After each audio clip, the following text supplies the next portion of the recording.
The topics we discuss are many. No story too bold to talk about. Strictly our own opinions. But they are opinions from people like you. Welcome to the NAKE'd podcast. Hey everybody, welcome back to the NAKE'd podcast. It's your boy Ethan. Guess who's now binge watching Frozen 2 over and over? Kielyn. Boo. Damn. I'm preparing for the quarantine that will maybe take place because I'm on vacation currently. It's Norma. And I'm not your boy, dude. It's Alan. I'm not your dude, guy. I'm not your dad. I'm not your dad. I'm not your dad, Peralta. I know, I was just watching that meme. Do you look at me as the father figure? I mean, he clearly does. He's got several triggers. I love whenever Holt says he's proud of him and he immediately starts crying.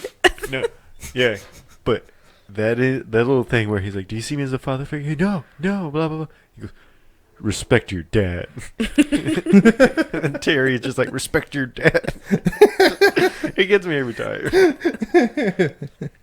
Speaking about respect, did you hear that the retired president of Nintendo of America, Reggie was his name, Fils-Aime, he is now on the GameStop board of directors, and he's like their last chance to save GameStop. Did he like buy the stock and undercut them like crazy, like they do? I mean, probably. Well, GameStop was selling in 2019 at, I think it was, $16 a share, and now it's under $5. Yeah. Oh, yeah. I've been watching GameStop's it. dying. Everybody knows this. If he actually does seem to save it, I'll invest in GameStop again. I don't think there's any way to really save GameStop. I mean, if you look at the way the market's moving, I just don't see them coming back. The only thing I see is Game Over's model, where they specialize in cartridge games that can't be digitized. Game Over is what for our non-San Antonian residents? Game Over is a local GameStop alternative, and they do everything from Xbox One all the way to Super Nintendo. And they're That's super dope. awesome and nice. Yeah, they are. That's where I got my N64 controllers. They usually have what you need and at a good price. This is not an ad, but we'll definitely take your sponsorship. we love the store. But I don't think that GameStop can actually survive like that on a global scale. I think that they'd have to go into digital not advertising, digital sales of games. That's honestly, as gamers, when was the last time you bought a physical copy of a game?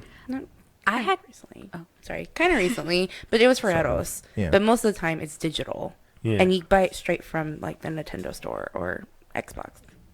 Yeah. I had debated it whenever I went to go buy the new Spyro trilogy. They were about the same price, and I would have had it shipped to me in like 3 days.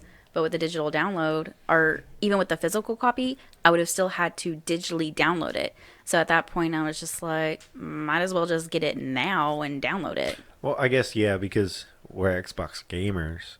Everything you get, you still have to download the whole software to the Xbox. So it's like, why do I even have this disc? Yeah, that's why I kind of went for PC gaming anyway. I mean, it's all software. You just download it, installs, you're done. I think what GameStop would have to do is, if they wanted to come back up, is revamp the stores, not just be a game seller, but also like a game hangout.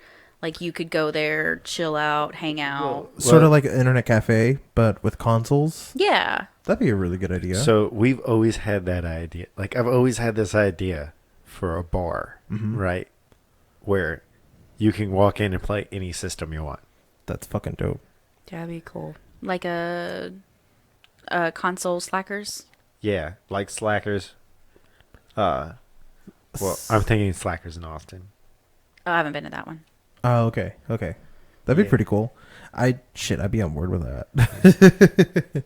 I think this Reggie guy is also joining GameStop with other people, like the former CEO of Walmart. It's just kind of like, I guess this is kind of like his last stage in life, right? Like in his career, where he's like, I already done the Nintendo thing, right? I was responsible for X, Y, and Z. Everything from the GameCube all the way to the Wii U. Yeah, and which even is portion of So, Switch. Wow. no offense, Yeah. but that is the worst time slot of Nintendo sales. But still, like, he kind of just did his thing, and now he's, I don't know. Personally, career move wise, I wouldn't have jumped on a sinking ship, personally. Maybe he thinks he can save it. Maybe he's got the one idea that Nintendo was like, no, that doesn't really sound like us. I don't see how they're going to invest the money to turn it around, Yeah. because we already don't want to go. Who's somewhere.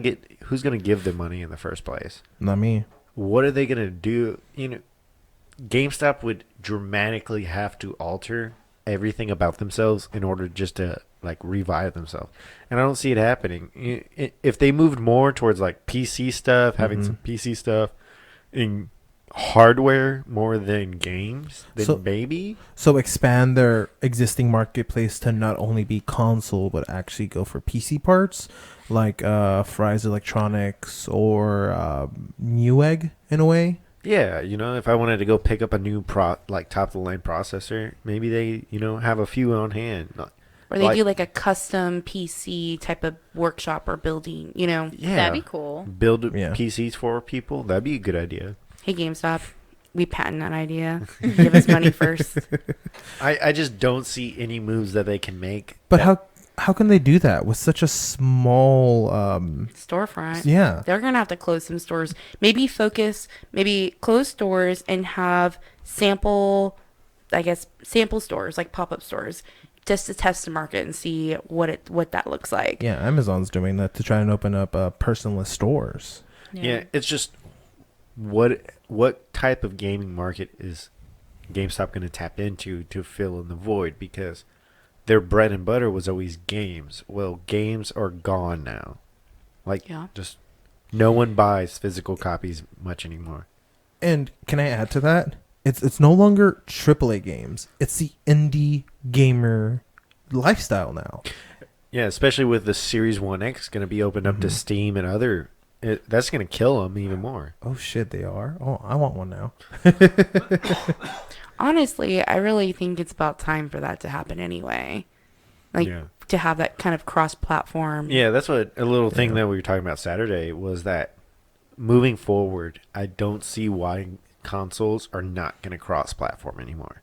It just doesn't make sense anymore. Microsoft already cross-platforms. PlayStation's been forced into it. Nintendo's trying to work on it, but they can't for some reason. I understand from Nintendo. So that was the other rumor on Nintendo that they were going to allow Xbox Live on Nintendo.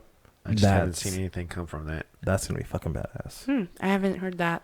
Yeah, but Nintendo's online is just such a joke. It's garbage. I think, didn't they? Oh, their online store. Well, No, even they're their online. online game. Yeah. Like, there's no reason why we can't all get on Mario Party and play online. Yeah.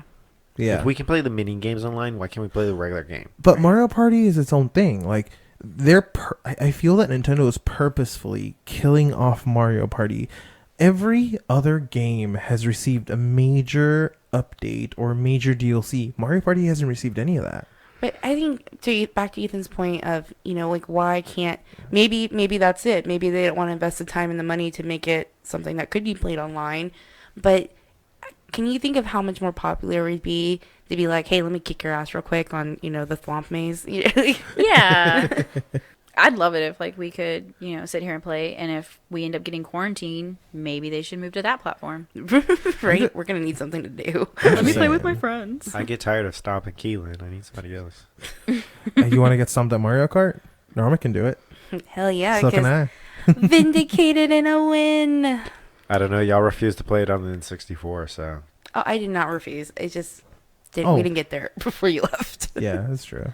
We did pull out the N64 as soon as you were leaving. So I think that the only way for GameStop to really, really recover in any way other than just changing their entire platform as to how their stores are run is how they invest their time in social media.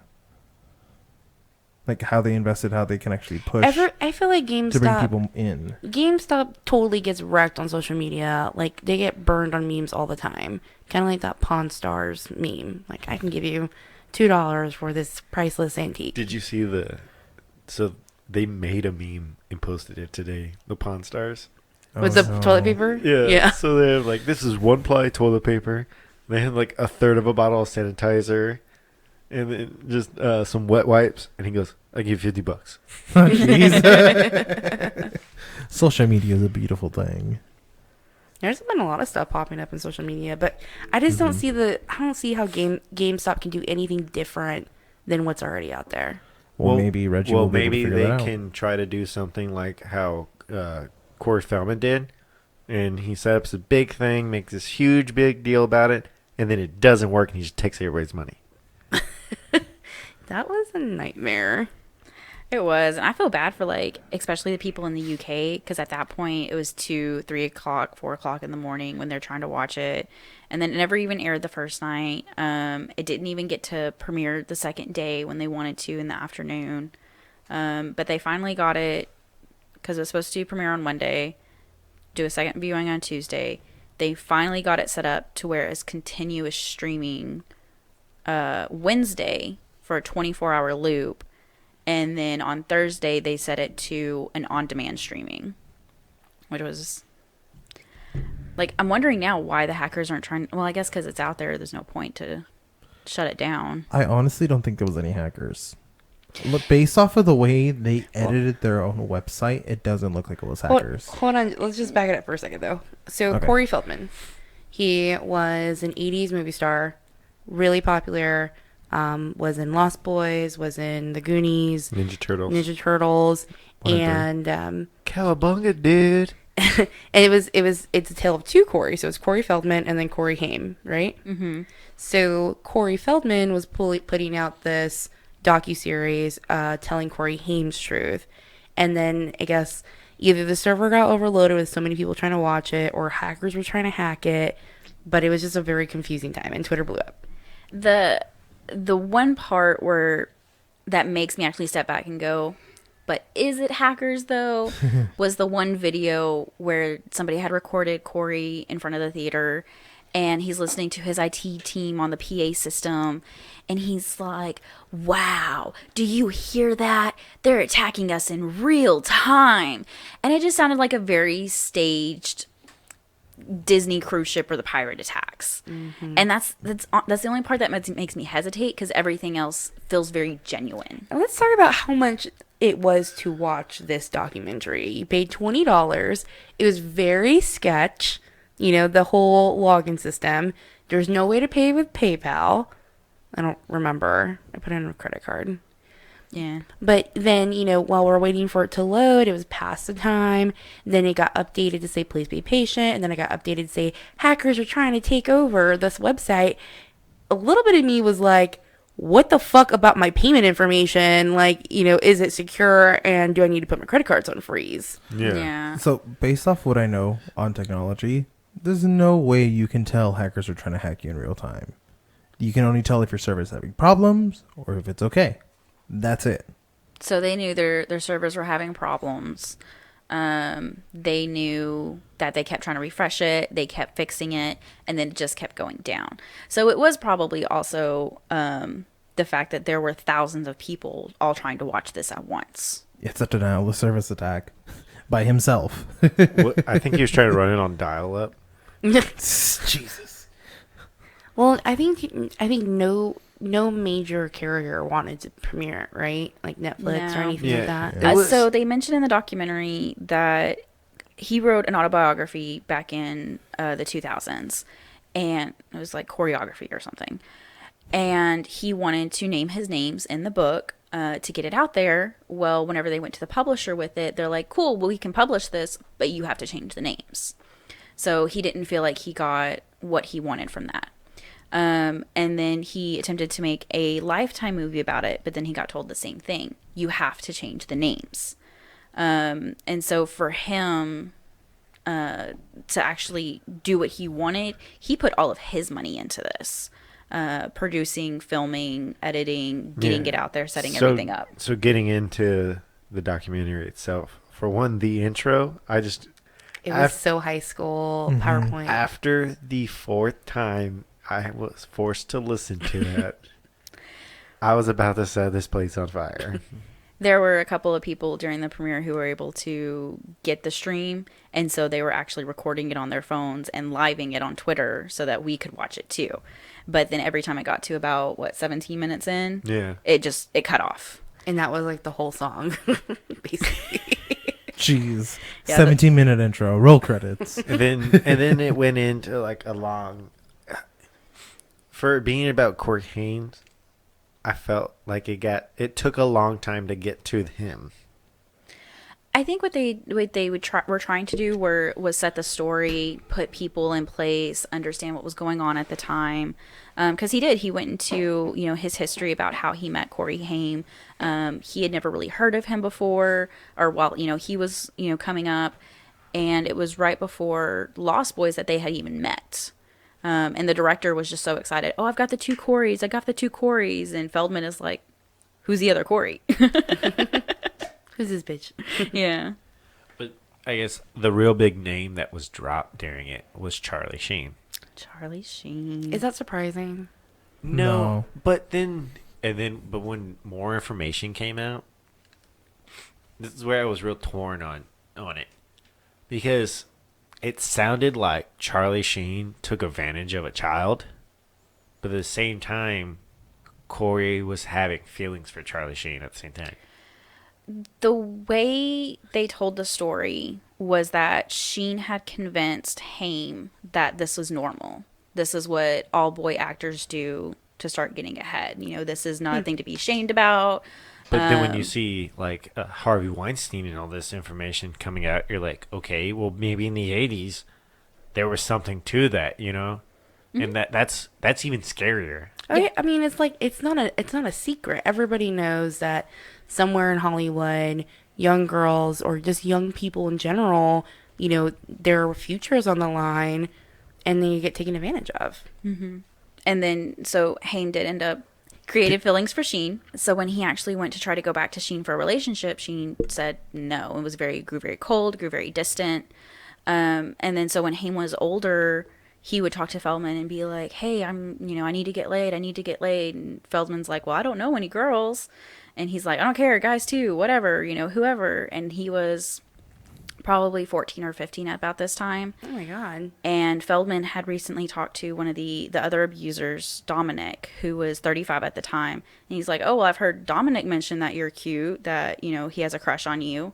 And that's when that relationship began. So this was just very normalized in our industry, even at that age. And I think some of it came back to like the Aaron Hernandez point where he didn't like the sexuality that he was. Yeah, that he was. And he internalized a lot of it, and that's what led to the drugs, led to the drinking. Encouraged his demons, yeah. Mm-hmm. Damn. And then he passed. How did he pass away again?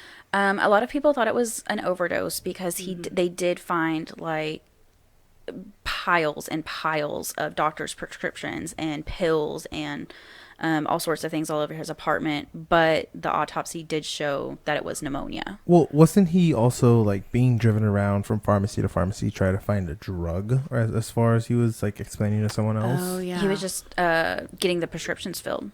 Or he was shopping prescription, so he would take it and say, "Here, can you fill this?" And they would either fill it or deny it. And if they denied it, he just went down the street and kept going. And that one prescription, he'd try to get 3 or 4 out of it. Damn. Okay. I think it's really sad. I'm glad that their story is told, and I know there's a lot of, she said type of thing going around, but, it needs to be, his truth does need to be spoken. Mm-hmm. And, I hope that he's in peace. I mean, I can only imagine the demons that he's faced throughout his whole life. Because sexual abuse or abuse of any kind is really sad. And if you're experiencing that, please get help. Yeah, I just didn't like the way Corey Feldman kind of, like, at a certain point throughout the documentary, it was just like, just post the dang thing on YouTube, Mm-hmm. Like, stop forcing people to buy it and give you money. Put it on. Like, you already got a bunch of people's money. Thousands of people are waiting to watch this. Just post it on YouTube and be done with it. I mean, as somebody who bought it, I probably wouldn't have cared if he just posted it on YouTube for everybody to see. Yeah.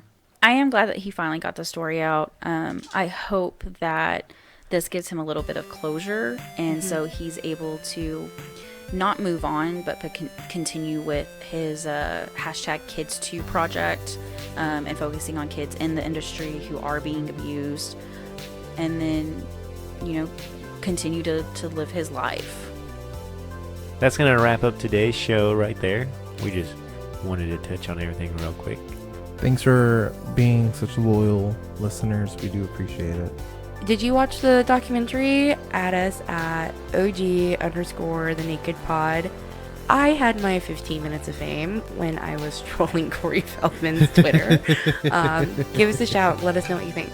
Yeah, definitely let us know your thoughts, and check us out on YouTube and Discord and our website and all the great places we're popping up now. If you haven't caught up on all of our episodes, the quarantine might be a great time for you to do that. Yeah.